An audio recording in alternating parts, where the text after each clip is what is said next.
Assalamualaikum warahmatullahi wabarakatuh. Salam sejahtera untuk kita semua bosku. Salam EKRI, salam merah putih. Ini Ibu Irma Caniago mau kemana ya naik ambulans? Ini agak lain ini. Halo, mungkin dia ke Solo ya, bertemu dengan majikannya. Gini, jadi ada dua narasumber yang kemudian mengungkap ijazah palsu dari Pak Mulyono, itu dari praktisi senior dari UI, dan kemudian ada satu guru besar dari IPB ya, yang mengungkapkan bahwa ada program dulu di era Jokowi, yakni mencetak lahan sawah, itu kemudian hasilnya adalah nol, dan kalian Ternak Mulyono masih percaya dengan apa yang dia katakan. Kopla. Mari kita simak videonya. OTW menjemput Irma Suryani Caniago karena diduga sudah kurang waras. Dia membandingkan lebih sempurna Jokowi daripada Nabi Muhammad. Tunggu. Nah, soal ini nih, mohon maaf, ini bagi yang menulis ini di video ini, mohon maaf, kalian salah. Dan kali ini saya membela Irma Caniago bahwa beliau tidak mengungkapkan demikian. Dia tidak mengungkapkan bahwa Jokowi lebih sempurna daripada Nabi Muhammad SAW. Nggak gitu konteksnya. Ada di video sebelumnya, coba dicek aja. Oke bosku, jadi jangan asal inilah bosku. Mari kita lanjut. Rumah pribadi Jokowi di Solo belakangan ini ramai didatangi warga, tapi ada yang bilang ini semua cuma settingan. Wah, settingan. Salah satu warganet bahkan mengaku melihat 3 bus yang sengaja dikoordinir untuk mengangkut orang ke sana. Jadi, menurut kamu ini murni dukungan rakyat atau cuma drama politik belakang? Yang memang dikoordinir untuk mengangkut orang-orang supaya terkuat pengunjung di rumah Jokowi ternyata settingan. Waduh. Kamu penipu. Tidak tahu. Apakah Bapak sudah tahu? Nggak tahu ini. Terus terang saya tidak diberitahu. Jadi saya tidak tahu, dan saya bahkan bertanya-tanya kenapa saya tidak diberitahu. Sampai saat ini saya juga nggak tahu.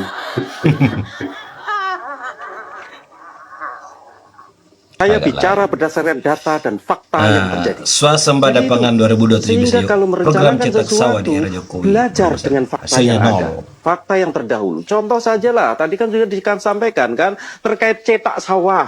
Tadi berapa disebutkan totalnya? Berapa tadi? 4 atau 5 juta. Dan rencana semula yang disampaikan ke DPR itu 3 juta hektar cetak sawah. Bisa dibayangkan.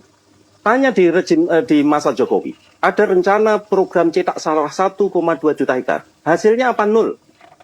Kalau kita bicara cetak sawah, food estate selama 26 tahun terakhir ini tidak ada satupun yang berhasil. Oke, catatan pembelajarannya berarti apa, Prof. Dwi? Nah, berarti ada yang salah di sana. Kenapa program tersebut yang menghabiskan triliunan rupiah, digelontorkan triliunan rupiah untuk sesuatu yang pasti gagal? Jadi itu. Ini saya terjun langsung, Mbak, di cetak sawah. Pada saat pembukaan lahan gambut 1 juta hektar, saya di sana duduk sebagai anggota tim analisis risiko lingkungan. Pada saat program Food Estate Jokowi tahun 2020 sampai tahun 2023, saya mendampingi BUMN pangan. Kami melakukan uji coba di Kalimantan Tengah. Luasnya berapa? 93 hektar. Hasilnya berapa? 0,85 ton per hektar. Itu kenyataan. Itu data, itu yang kami lakukan sendiri. Bukan berarti saya hanya bicara dari luar, nggak tahu. Kami melakukan. Tadi sudah saya ceritakan, saya 28 tahun bergerak di jaringan tani, betul-betul bergerak. Bukan sebagai mercusuar, datang, enggak. Jadi itu. Jadi ada persoalan besar, untuk itu saya sebutkan beberapa program yang dicanangkan pemerintah tidak realistis. Menisbikan, menegasikan rasionalitas akademis. Itu yang paling penting. Saya akan mengangkat kembali, mengingatkan kembali kasus ijazah palsu dari sekarang mantan presiden kita Jokowi yang sampai sekarang nggak jelas urusannya. Kenapa harus diangkat lagi? Ini adalah perbuatan tindakan kriminal. Simple kok caranya, tunjukkan aja ijazahnya, selesai.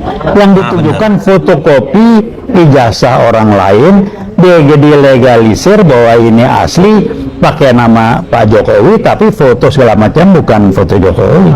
Ada kekeliruan dan ngasih nomor segala macam. Yang menarik adalah DPR kok menang baik, MPR diam aja, yang lain nganggap sepele. Orang berbohong, nipu, kriminal begini ngaku presiden, KPU tanggung jawab. Yang memang itu digeruduk KPU itu lagi ngedaftar dia apa? Dokter Andes atau insinyur kehutanan, mana ijazahnya? Jadi gampang kok ini. Nah, kita mari mulai belajar di tempat kita ini. Kalau ada kasus yang sederhana dan mudah jelas penyelesaiannya, tapi menjadi sulit dan nggak jelas karena melibatkan orang-orang terpetinggi di Republik ini, termasuk khususnya ijazah palsu. Rekan saya pengacara Profesor Egy Sujana sudah berkali-kali ke pengadilan. Saya termasuk salah satu prinsipal. Pernah di satu sidang hakimnya kabur, gimana? Sampai sekarang nggak jelas, kan sederhana. Saksi dibawa, dihadirkan. Ada hakim yang benar, saksi nggak sah begini-gini ini dianggap. Nah sekarang Jokowi sudah tidak jadi presiden lagi. Oh pengadilan benahinlah, putus bikin sidang yang benar, ijazah Jokowi benar atau nggak benar. Kalau nggak benar lah, pidana dia pemalsuan, penipuan, pembohongan. Dia nggak sarjana, ngaku sarjana, kalau nggak dikerangkeng apalagi namanya, bikin malu aja. Anda bayangkan 10-20 tahun yang akan datang, generasi muda nanti akan bilang, dulu kita pernah punya presiden yang ijazah yang nggak jelas, ijazah palsu, dibiarkan saja. Bahkan KPU menjadi bodoh, tolol, goblok barangkali, masa nggak tahu ijazah asli sama palsu. Jadi ya udahlah, gampang aja segala macam, membiarkan. Jadi ya mau sampai kapan kita begini? Jadi kalau tanya, kenapa saya ngangkat lagi, jangan bikin malu bangsa ini. Paling tidak UIWOT tidak diam, UIWOT melihat ketidakbenaran, penipuan, pemalsuan, kriminal, kita sampaikan ke publik. Kenapa? Karena DPR diam aja. Halo kampus UI, kami mewakili Anda. Halo rekan-rekan di Gajah Mada. Saya tahu lah Anda ditekan oleh salah satu senior Anda yang di Seknek barangkali, Pak Jokowi jasanya Rektor IGM. Saya prihatin sama Anda lah. Anda pun nyautnya nggak ada pilihan kecuali mengatakan kami meyakini, nggak pernah bilang kami punya datanya, nggak ada. Kami meyakini. Masa orang akademis ngomong gitu, tapi saya memahami Anda susah.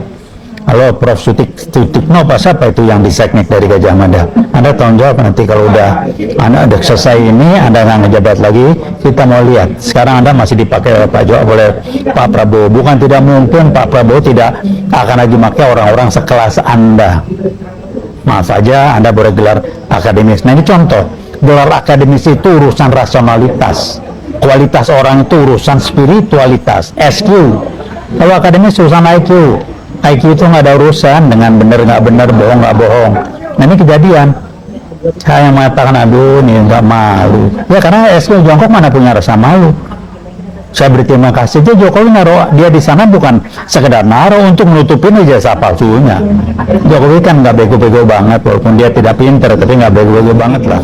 Nah ini saya ingatkan kembali, sederhana. Tunjukkan ijazahnya, ini ijazahnya itu yang mewakili yang namanya Pak Jokowi di sidang-sidang pengadilan, minta tanda tangan basah istilahnya ya, bahwa Anda betul-betul berhak punya legal standing apa istilahnya mewakili Jokowi. Tunjukkan ijazahnya, selesaikan itu, bawa ijazahnya. Ini nggak ada nunjukin dari mana. Ijazah orang lain dibilang ijazah dia, fotonya dibilang foto dia, dari mana hidungnya beda, tampang jadi nggak ngerti lah. Barangkali itu saya mengingatkan kembali, kalau kita bodoh lah jangan mau dibodohin orang lain. Kalau kita diam aja, Anda sama juga membiarkan diri Anda dibodoh orang lain, dan Anda mendiamkan ketidakbenaran, kebohongan, kebodohan. Terima kasih. Wassalamualaikum warahmatullahi wabarakatuh. UIWOT melawan, veritas, probabilitas, justisia. Mantap kali, itu baru cerdas, tidak kayak ternak Mulyono. Koplak, koplak, koplak. Tanggapan kalian di kolom komentar. Assalamualaikum warahmatullahi wabarakatuh.